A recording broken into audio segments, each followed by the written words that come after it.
আজকের গল্প ময়লা কাপড়। একটি শিক্ষামূলক গল্প।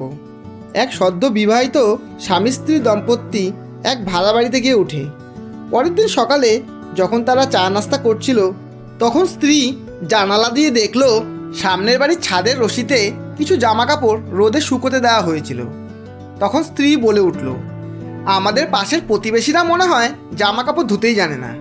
দেখো দেখতে কতটা ময়লা লাগছে। স্বামী তার স্ত্রীর কথা শুনছিল, কিন্তু অতটা ধ্যান দিল না।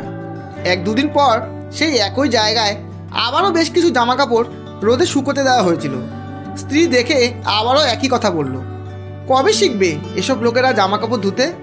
জামা কাপড় কীভাবে পরিষ্কার করতে হয় এরা মনে হয় জানে না। যখন কাপড় এতটা নোংরা, তাহলে বাড়ির লোকেরা কতটা নোংরা হবে কে জানে। কি জানি কোথা থেকে চলে আসে এসব লোকেরা। স্বামী তার স্ত্রীর কথা শুনেই যাচ্ছিল, কিন্তু এবারও সে কিছুই বলল না। কিন্তু ইদানিং তো এটা প্রত্যেক দিনের রুটিন হয়ে গিয়েছিল। যখন স্ত্রী জানালা দিয়ে পাশের বাড়ির ছাদে কাপড় মেলা দেখত, তো তাদের সম্বন্ধে আজে বাজে মন্তব্য করা শুরু করে দিত। এর মোটামুটি মাসখানেক পর আবারও একদিন স্বামী স্ত্রী দুজনে মিলে চা নাস্তা করছিল। আজও স্ত্রী বরাবরের মতো জানালার সামনে গিয়ে জানালা দিয়ে সামনের বাড়ির ছাদের দিকে তাকালো আর অবাক হয়ে বলল, আরে বাহ, আজ মনে হয় এদের হুঁশ ফিরেছে। আর জামা কাপড় একদম পরিষ্কার দেখতে লাগছে। মনে হয় অবশ্যই এদের কেউ কিছু বলেছে, না হলে আজ জামা কাপড় এত ঝকঝকে। তখন পাশ থেকে স্বামী বলে উঠল, না, তাদের কেউ কিছুই বলেনি। এই কথা শুনে স্ত্রী চমকে উঠে বলল, তুমি কি করে জানলে?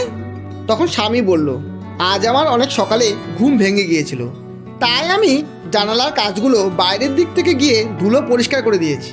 তার জন্য আজ তোমার জামা কাপড়গুলো দেখতে এত পরিষ্কার ঝকঝকে মনে হচ্ছে।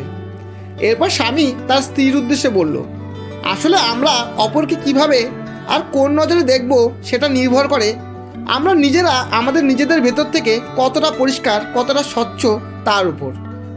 অন্যের সম্বন্ধে ভালো খারাপ বলার আগে নিজের ভেতরের স্বচ্ছতা আগে দেখে নেওয়া উচিত। স্বামীর কথা শুনে তখন স্ত্রী তার ভুল বুঝতে পেরেছিল এবং নিজের উপর তার খুব লজ্জাবোধ ও নিজেকে খুব ছোট মনে হচ্ছিল। ধন্যবাদ। গল্পটি যদি ভালো লাগে একটা লাইক অবশ্যই দেবেন এবং বন্ধু ও প্রিয়জনদের শেয়ার করে চ্যানেলটি সাবস্ক্রাইব করে পাশে থাকবেন।